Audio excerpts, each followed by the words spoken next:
जय माता दी दोस्तों, आप सभी को आने वाले चैत्र नवरात्रि की बहुत बहुत शुभकामनाएं। चैत्र नवरात्रि इस साल 2025 में 9 दिन की नहीं बल्कि 8 दिन की होने वाली है।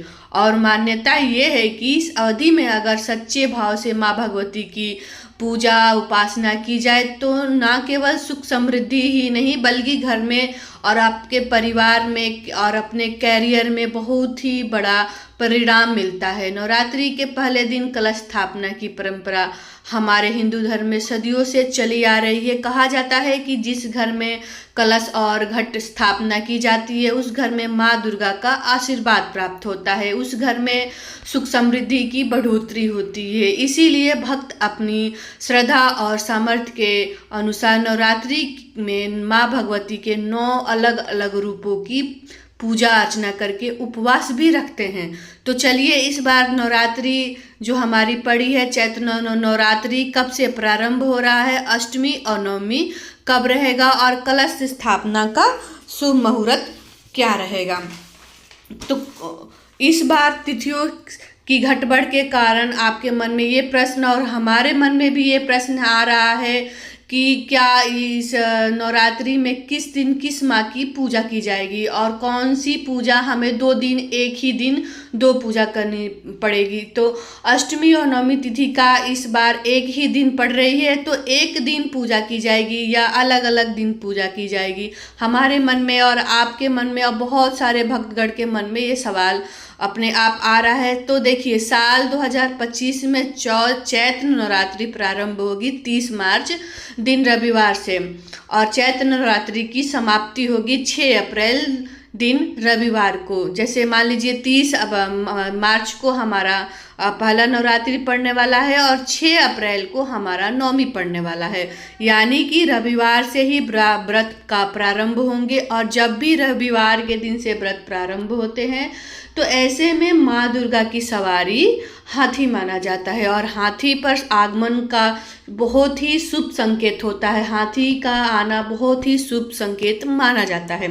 हाथी पर माता की इस बार हाथी पे ही माता प्रस्थान करेंगी, क्योंकि रविवार के दिन माता का आगमन हो रहा है, अष्टमी पड़ रहा है और हमारा पहला दिन हमारा रविवार को पड़ रहा है और नौमी हमारा रविवार को ही पड़ रहा है। तो इसलिए रविवार के दिन माता का आगमन भी होगा और माता हाथी पे प्रस्थान भी हाथी पे ही करेंगी। और अब बात करते हैं कि चैत्र नवरात्रि कब पड़ने वाली है। तो देखिए प्रतिपदा दो तिथि आती है, प्रारंभ होगी हमारी 29 मार्च दिन शनिवार शाम को 4:28 पे और प्रतिपदा तिथि समाप्त होगी 30 मार्च दिन रविवार को दोपहर 12:49 पर।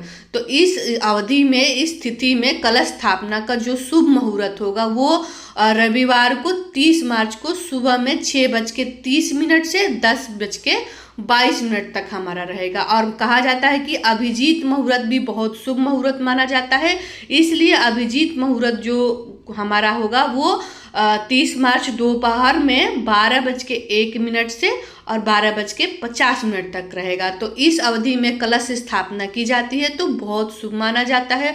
और इस बार का दुर्गा अष्टमी का जो व्रत रहेगा वो 5 अप्रैल को रहेगा। याद रखिएगा, इस बार का जो दुर्गाष्टमी व्रत करेंगे हम वो 5 अप्रैल करेंगे और दिन होगा हमारा शनिवार। और जो हमारा महान रामनवमी है वो 6 अप्रैल को दिन रविवार को मनाई जाएगी। तो 9वां दिन जो होता है वो 7 अप्रैल को नवरात्रि व्रत का हमारा पारण होगा। कलश का विसर्जन 10वीं तिथि में प्रारंभ हो रहा है, तो 6 अप्रैल को हमारा शाम को 7:30 बजे से जैसे 7:24 से प्रारंभ होगा और 10वीं तिथि समाप्त होगी हमारी 7 अप्रैल सोमवार को रात 8 बजे तक।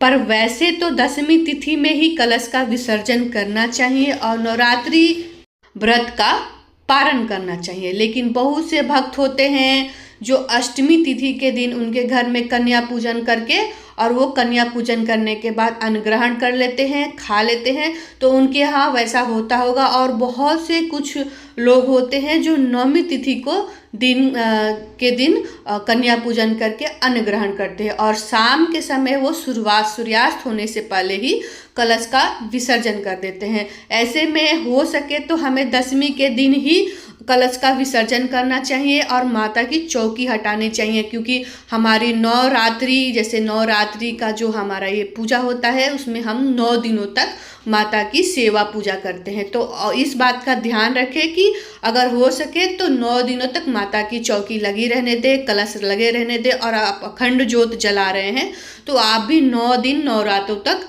अखंड ज्योत जलने दें। और दशमी के दिन माता का जो चौकी हटानी चाहिए, कलश विसर्जन करना चाहिए और हमारा अखंड ज्योत को शांत करना चाहिए। और बात करते हैं कि किस दिन देवी जी की पूजा होने वाली है। जैसे कि मान लीजिए कि 2 तिथियां एक दिन पड़ गई है, तो और बात करते हैं किस दिन देवी माँ की पूजा करनी चाहिए।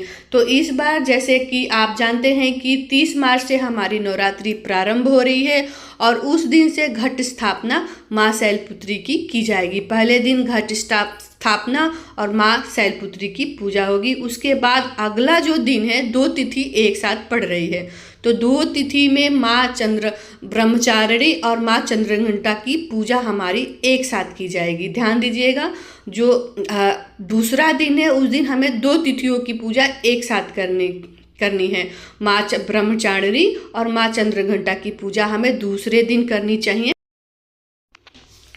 और उसके अगले दिन से ही क्रमशः हमारी जो माता है उनकी पूजा हम क्रमशः चालू कर देंगे। जैसे माँ कुष्मांडा माँ की पूजा की जाएगी, उसके बाद माँ स्कंद माता की पूजा की जाएगी, उसके बाद माँ कात्यायनी माँ की पूजा की जाएगी, उसके बाद माँ काली माता की पूजा की जाएगी, उसके बाद महागौरी माँ की पूजा की जाएगी, उसके बाद 9वें दिन माँ सिद्धिदात्री की पूजा की जाएगी। इस तरह हमारा जो तिथियां है उस तरह हम उसको बांट लेंगे। और अष्टमी तिथि की जो पूजा है हमारी वो 5 अप्रैल को की जाएगी।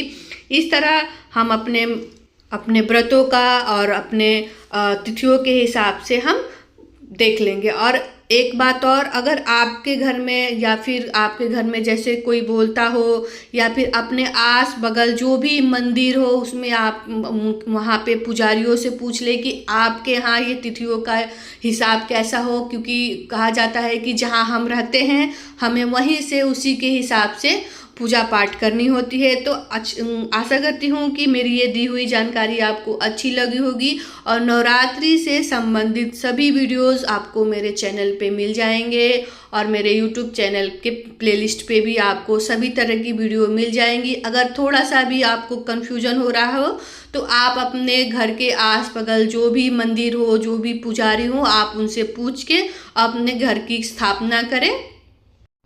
तो आशा करती हूँ कि मेरी दी हुई जानकारी आपको अच्छी लगी होगी। तो वीडियो को लाइक कीजिएगा, चैनल पे नए हो तो चैनल को ज़रूर सब्सक्राइब करिएगा। आप सभी पे माता रानी की कृपा बरसती रहे, आपका घर संसार सभी बसता रहे। तो मिलते हैं आपको दूसरे वीडियो में। जय माता दी।